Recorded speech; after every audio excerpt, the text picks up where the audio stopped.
The problems facing the Guam Department of Education are no secret, but what remains a mystery is how soon education and government officials will get lingering issues resolved, issues like mold cleanup throughout the schools.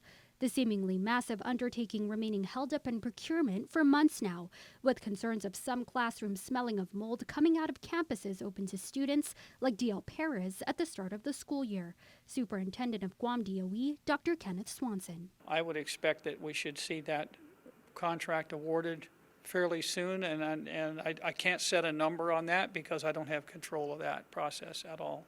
But once it's gone through the approval and vetting, we'll get them into the schools as fast as we can get them there, as quickly as they can ramp up and go to work.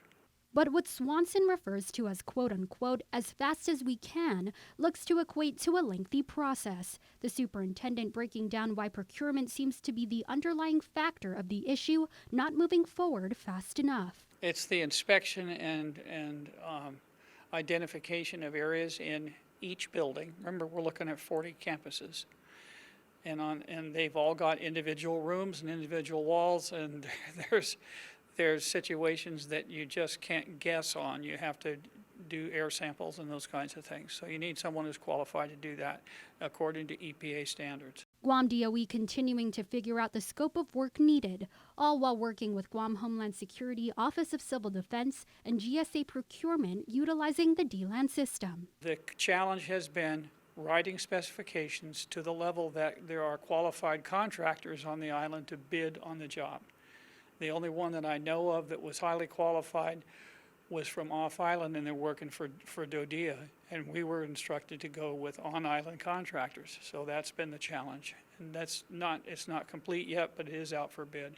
Still, some senators in this month's oversight hearing with GDOE were not pleased with the stagnant progress report from Guam DOE. And yes, you're right.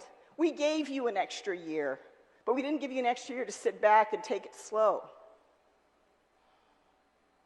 We wanted to maximize the opportunity for as many of our children to be in school. You have the largest budget, the largest staff personnel of any agency in this government.